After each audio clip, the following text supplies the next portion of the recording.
Hey folks, wake up. This is Wake Up with Mark Joyner, episode number 85, and today we will discuss an antidote for worry.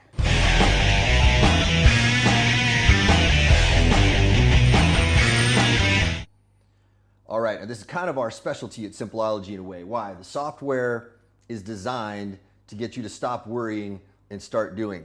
And you already know the answer if you just heard that. All right, maybe you can figure out what I'm driving at.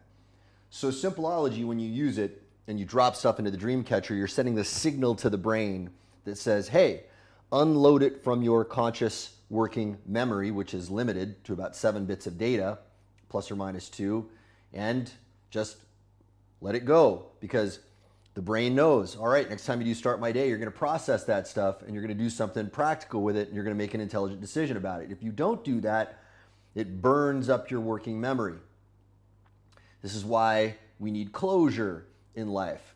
If we've got too many open loops, if we've got bills to pay, if we've got worries, if we've got conflicts with people, whatever it is, we've got to finish these things before we can function completely.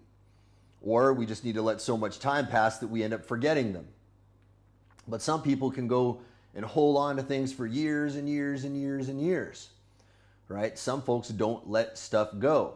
So the system is designed to train you to start letting things go and to start focusing on what you're supposed to be doing to bring you closer to the things that you want in life. All right, and that subsequently is an antidote for worry. Now, there are many others. There are many approaches to this. I'm not going to say it's the antidote to worry. In an infinite universe, there's probably an infinite number of antidotes for worry. This is one I particularly like. What is it?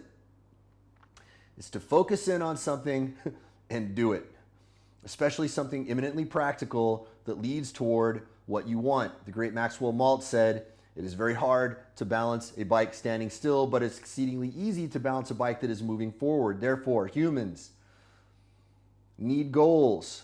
They have a servo mechanism. The same way there is a servo mechanism in a self-guiding missile that moves you toward the target that you're moving toward. We tend to function better when we have something that we're moving toward. What else are we doing when we're focusing in? We're crowding out our focus on the thing that we're worried about.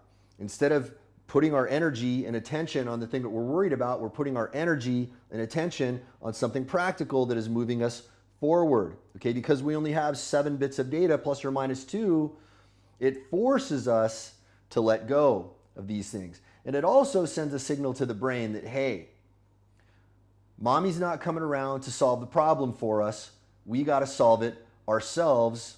So take all of your resources and then bring them to bear on the problem at hand. Why? Because it's going to shoot down to the root of the source of worry right from the beginning.